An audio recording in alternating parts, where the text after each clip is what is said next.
Have you ever poured your heart and soul into someone, only to watch them walk away, as though you were nothing more than a fleeting chapter in their story? The pain is sharp, isn't it? It feels like your entire world has been flipped upside down.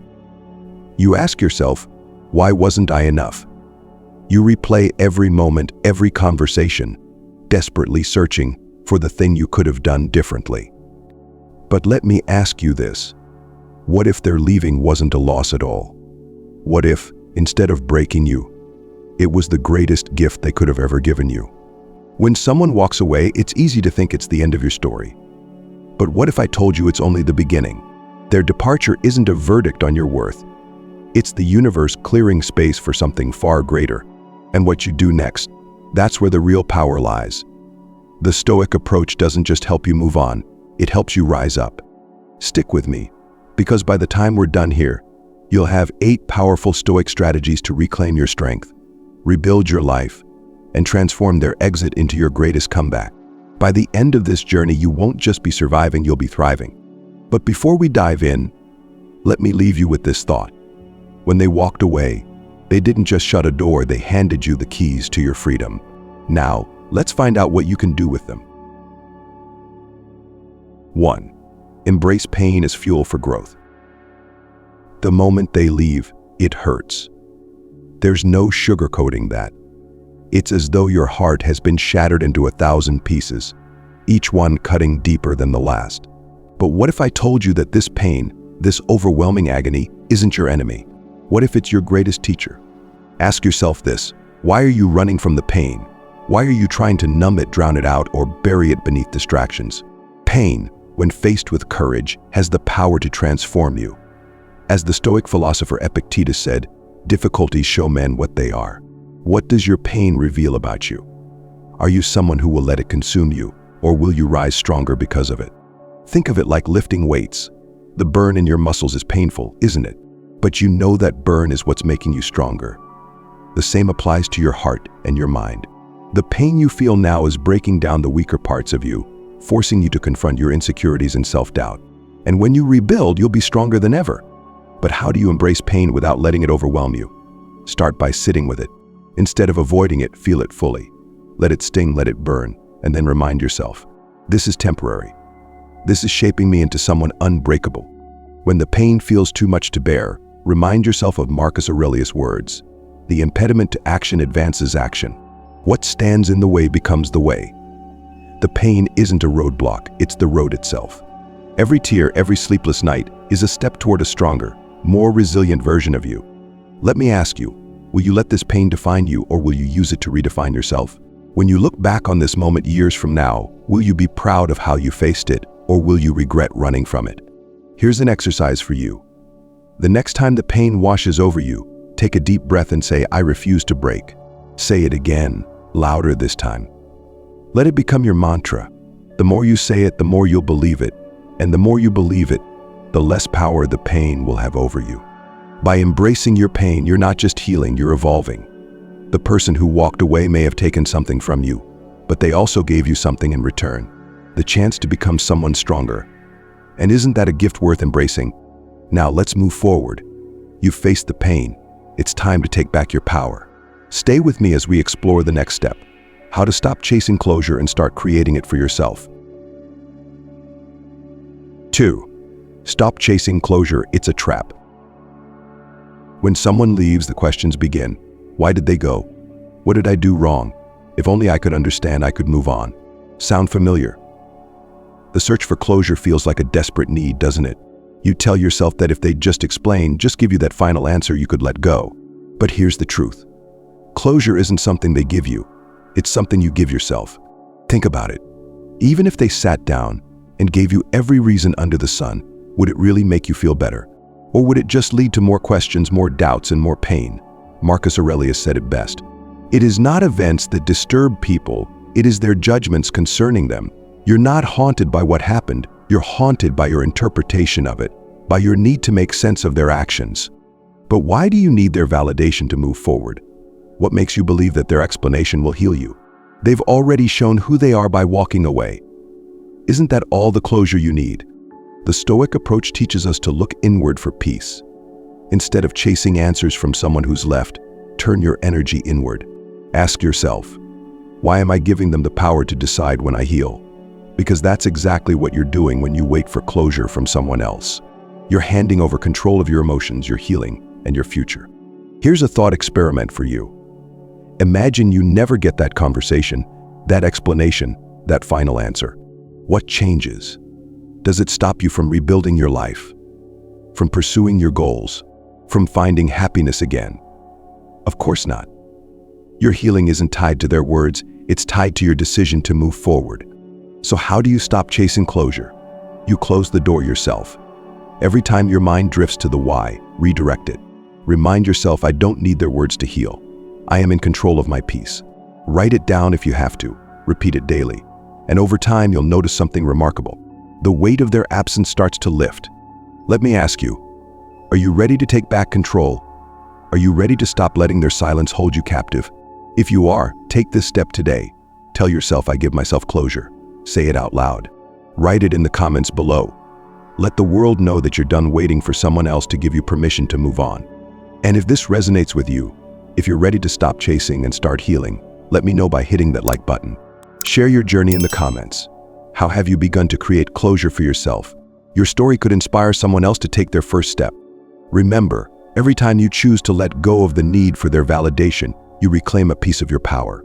And when you reclaim enough of those pieces, you'll find that you're whole again, stronger, wiser, and ready to face whatever comes next. Stay with me, because in the next part, we'll dive into the Stoic principle of the circle of control, a game-changing way to take charge of your emotions and your life. Let's keep moving forward. 3. The circle of control. Reclaim your power. Have you ever found yourself spiraling, consumed by thoughts of what you could have done differently to make them stay? You replay every word, every choice, trying to rewrite the past in your mind. But let me ask you this, is that something you can control? Or are you wasting precious energy on something beyond your grasp? The Stoic principle of the circle of control is one of the most liberating concepts you can embrace. Simply put, it divides the world into two categories, what you can control and what you cannot. Epictetus explained it well. We cannot choose our external circumstances, but we can always choose how we respond to them. You don't control their decision to leave. You don't control their thoughts, feelings, or actions. But you do control something far more powerful, your response. So why then do we waste so much time trying to change the unchangeable? Think of all the sleepless nights spent asking, why did they leave? Or what if I had done this instead? Every moment spent on these questions is a moment you lose. Time that could be spent on what actually matters. Your own growth, your own healing, your own future. Picture this. You're standing in a storm, the wind howling around you, the rain pouring down. You can't control the storm. It will rage whether you like it or not, but you can control how you face it. Do you stand frozen, hoping the wind will change its course? Or do you steady yourself, adjust your sails, and move forward despite the chaos? The same is true for your emotions. When someone walks away, it feels like a storm inside. But the truth is, the storm is not caused by their leaving, it's caused by your perception of it. Marcus Aurelius said, if you are distressed by anything external, the pain is not due to the thing itself but to your estimate of it. And this you have the power to revoke at any moment.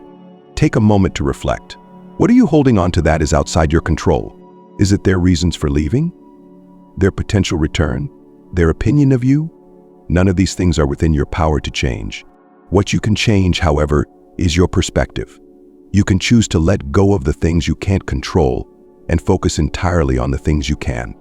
Here's a practical way to start. Write down everything you're worrying about right now. Next to each worry, ask yourself, is this within my control? Imagine how much lighter you'll feel when you stop carrying the weight of what you cannot change. No more banging your head against the wall trying to rewrite the past. No more obsessing over their thoughts or actions. Instead, you'll have clarity, focus, and the power to move forward. The circle of control isn't just a mindset, it's a way of life. Every time you feel overwhelmed, come back to this principle. Ask yourself, is this within my control? If it's not, release it. If it is, act on it. When you reclaim your energy and focus it on what truly matters, you'll find a strength you didn't know you had. And with that strength, you'll be ready for the next step in your journey, surrounding yourself with the people who will lift you higher. Stay with me as we explore the power of upgrading your circle. 4. Upgrade your circle. Who do you turn to when life feels like it's falling apart? Who do you surround yourself with when the pain of someone walking away threatens to consume you? The people in your life, your circle, hold incredible power over your growth, your mindset, and your resilience. But here's the question. Are they helping you rise, or are they pulling you down? The truth is, the company you keep shapes the person you become. Epictetus once said, "Associate with people who are likely to improve you." What are the people around you encouraging you to be stronger, more virtuous, and more focused on your future? Or are they reinforcing your doubts, your bitterness, and your desire to dwell on the past? Imagine this scenario. You're brokenhearted, and you confide in a friend. Instead of inspiring you to heal and move forward, they fuel your anger, gossip about your ex, or tell you what you want to hear rather than what you need to hear. How does that serve you? How does it help you grow? Now picture the opposite. You reach out to someone who challenges you to think bigger. They remind you of your worth, encourage you to focus on your goals, and hold you accountable for your actions. This kind of influence pushes you forward rather than holding you back. Your circle is a reflection of your standards. If you accept negativity, complacency, or excuses from those around you, you're inviting those same qualities into your own life. But when you surround yourself with people who embody strength, determination, and resilience, you naturally rise to their level. Let me ask you, who in your life inspires you to grow? Who pushes you to be better, even when it's uncomfortable? And on the other side, who drains your energy, pulls you into drama, or encourages you to stay stuck? Be honest with yourself. The Stoic way is to surround yourself with those who elevate you, even if it means making difficult choices. This doesn't mean you have to cut people out of your life entirely, but it does mean prioritizing relationships that align with your growth. Here's an exercise for you. Take a piece of paper and divide it into 2 columns. On one side, list the people who uplift, inspire, and challenge you. On the other side, write down those who drain, distract, or enable negative habits. Now ask yourself, which side do I want to spend more time with? It's not always easy to upgrade your circle. You might need to step out of your comfort zone, join new groups, or seek out mentors who align with the direction you want to go. But every step you take to improve your environment is a step toward becoming the best version of yourself. And remember, upgrading your circle isn't just about finding people who support you. It's also about being someone who inspires others. Are you the kind of person who lifts others up? Are you setting the example of strength and resilience that you want to see in the world? Your circle has the power to shape your future. Choose wisely, because the people you surround yourself with will either help you soar or keep you grounded. With the right circle, you'll be prepared to face anything, and you'll be ready to dedicate time to the most important person in your life, yourself. Next, we'll explore the transformative power of dedicating an hour each day to rebuilding your mind and body. Stay with me as we dive into the concept of the Hour of Power. 5. Hour of Power, building strength daily. When was the last time you truly prioritized yourself?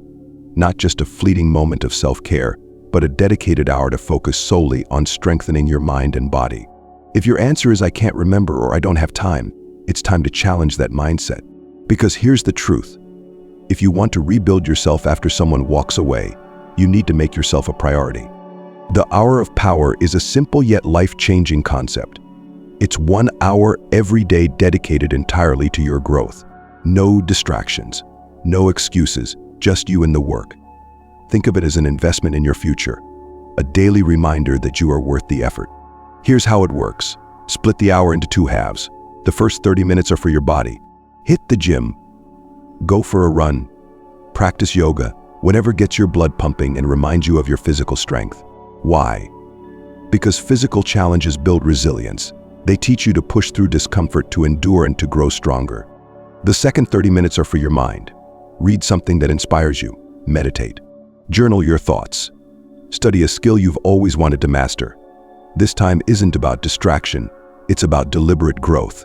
As Marcus Aurelius wrote, the soul becomes dyed with the color of its thoughts. What are you feeding your mind each day? Are you nurturing it with wisdom and focus? Or are you allowing it to spiral into doubt and despair? Now, I know what you're thinking, but I don't have an hour to spare. Let me challenge that. Do you spend time scrolling through social media? Watching TV, worrying about things you can't control. Reclaim that time. Wake up an hour earlier if you have to. This hour isn't optional, it's essential. Let's put this into perspective. Imagine dedicating 1 hour every day to your growth. That's 30 hours a month, 365 hours a year. Think of how much stronger, wiser, and more confident you'll become by consistently showing up for yourself. And here's the beauty of the hour of power. It's not just about what you do during that time, it's about the ripple effect it creates. When you start your day with purpose and discipline, it sets the tone for everything else. You'll handle challenges with greater clarity, face setbacks with resilience, and approach your goals with unstoppable momentum. Let me ask you, are you willing to commit 1 hour a day to becoming the best version of yourself? If you are, I want to hear about it. What will your hour of power look like? Drop your plan in the comments below and inspire others to do the same. And if this concept resonates with you, let me know by hitting that like button. Remember, this is about more than just an hour. It's about taking control of your life. The person who walked away may have left you feeling powerless, but every moment you dedicate to your growth is a moment of reclaiming that power. Start tomorrow. Set your alarm. Show up for yourself. Because when you consistently dedicate time to your own strength and resilience, you'll be amazed at how quickly your life transforms. In the next part, we'll take this transformation even further by exploring the vision-focused trick, a powerful tool to shift your mindset toward the future you deserve. Stay with me, and let's keep building the unbreakable version of you. 6. Vision-focused trick. Shift toward the future. When someone walks away, it's easy to get stuck in the past. You replay the moments over and over, analyzing what went wrong, hoping for clarity that never comes. But let me ask you, how does reliving the past serve you? Does it bring them back? Does it heal the pain, or does it keep you chained to something that no longer exists? The Stoic approach teaches us that dwelling on what's gone only wastes the present. Instead, the focus must shift entirely to what lies ahead. This is where the vision-focused trick. Here's how it works. Close your eyes and picture your future, not a vague or distant dream, but a clear and detailed image of the life you want to live. Imagine yourself a year from now standing tall, confident, and unbothered by the person who left. Visualize your goals, whether it's a thriving career, deep and meaningful relationships, or simply peace within yourself. What does this version of you look like? How do they carry themselves? What choices are they making? Picture it in vivid detail down to the smallest elements. This isn't daydreaming, it's setting a vision for your life. The beauty of this exercise lies in its simplicity. Every time your mind drifts back to the past, every time you catch yourself wondering, what if? You redirect that energy toward your vision. Instead of replaying old memories, you rehearse your future. Marcus Aurelius said, "The happiness of your life depends upon the quality of your thoughts." What are you choosing to think about? Are you stuck in the pain of yesterday, or are you actively shaping the life you want tomorrow? Let's make this practical. Set aside 5 minutes each morning to practice the vision-focused trick. Sit in a quiet place, close your eyes, and visualize your future with as much clarity as possible. The more you do this, the more your actions will naturally align with your vision. Why does this work? Because what you focus on expands. If your mind is consumed by thoughts of the past, you'll continue to feel stuck. But if you train your mind to focus on the future, you'll start moving toward it. Every decision, every action, every thought will bring you closer to the life you've envisioned. Now think about this. What kind of person do you want to become? What goals will you achieve? What relationships will you build? You have the power to create it all, but only if you choose to shift your focus. The person who walked away is no longer part of your story. They've played their role, and their chapter has ended. What comes next is entirely up to you. Will you continue looking back, or will you take the reins and forge ahead? By committing to this practice, you'll find that the hold of the past begins to loosen. You'll become so focused on what lies ahead that the person who left becomes a distant memory, a part of your journey, but no longer the center of it. As you embrace this shift in perspective, you'll begin to notice something extraordinary. The future you've been envisioning starts to take shape. And as you step into this new chapter, you'll be ready to handle the emotions that arise along the way. Stay with me, because next, we'll explore how to master your emotional responses with one of the most powerful Stoic tools, the 48-hour rule. This is where your resilience truly takes root. Let's keep moving forward. 7. Master emotional reactions with the 48-hour rule. When someone walks away or leaves you feeling hurt, what's your first instinct? Maybe you want to call them, send a long text, or lash out on social media. The pain is raw, and the urge to react is almost unbearable. But let me ask you, does acting in the heat of the moment ever make things better? Or does it leave you with regret? This is where the 48-hour rule becomes a game changer.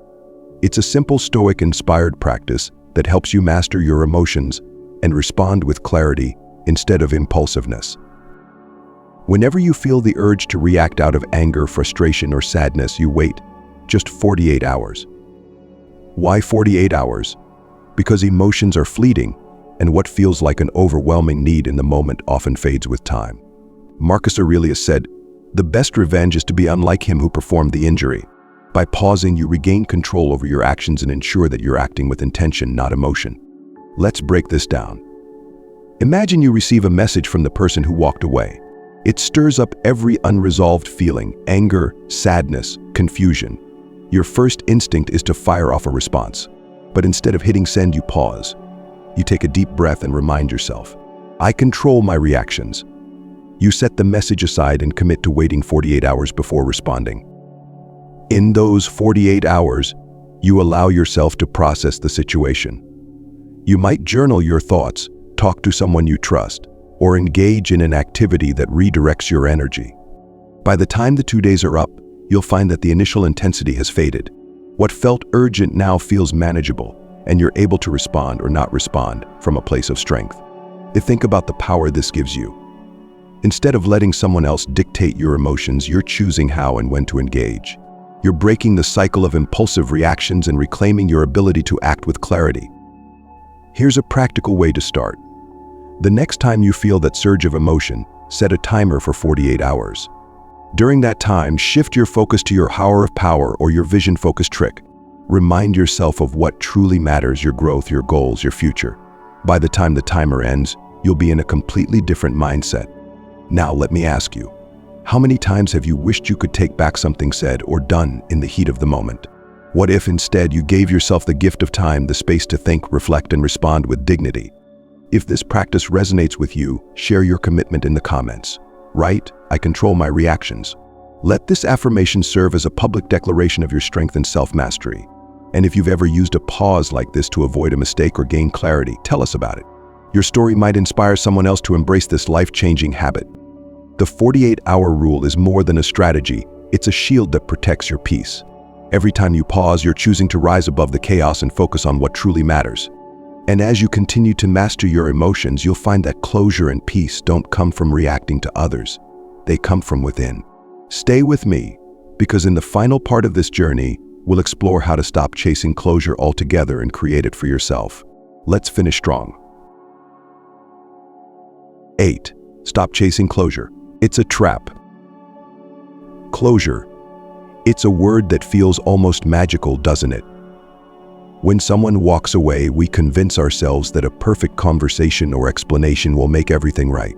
We tell ourselves that if we just knew why they left, why they didn't see our worth, we could finally let go. But here's the hard truth. Closure doesn't come from them. It comes from you. Ask yourself, what are you truly seeking when you chase closure? Is it understanding, validation, a sense of control? The reality is, even if you got all the answers you're looking for, would it erase the pain? Or would it simply open new wounds, leaving you with more questions than before? Marcus Aurelius taught us it is not events that disturb people, it is their judgments concerning them. Your pain doesn't come from their departure, it comes from your belief that you need them to help you move on. But why give them that power? Why place your healing in the hands of someone who's already left? When you chase closure, you're clinging to the past. You're hoping that an explanation will somehow change what's already happened. But the past is unchangeable. No amount of talking, analyzing, or questioning will rewrite it. What you can change, however, is your perspective. True closure is not about answers, it's about acceptance. It's about deciding that their words, actions, or absence no longer define your story. You don't need their explanation to heal. You don't need their validation to move forward. You have everything you need within yourself. Let's try a shift in mindset. Instead of asking, why did they leave? Ask yourself, why am I still waiting for them to set me free? Instead of wondering what went wrong, ask, what can I do right now to create the future I deserve? The Stoics remind us that life is about focusing on what we can control. You can't control whether they come back or explain themselves. But you can control how you respond, how you grow, and how you choose to close that chapter. Here's a practical exercise. Write a letter to the person who left.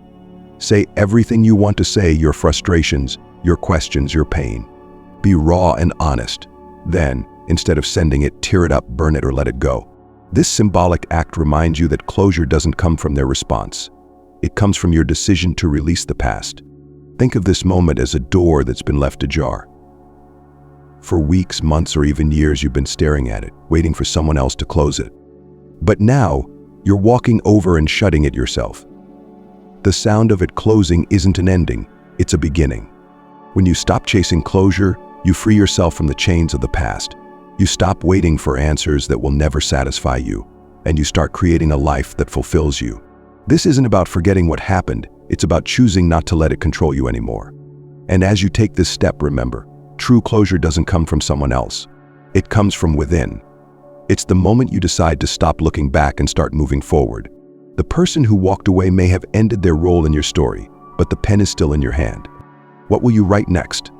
As you let go of the past, you'll find that you're not just healing, you're growing.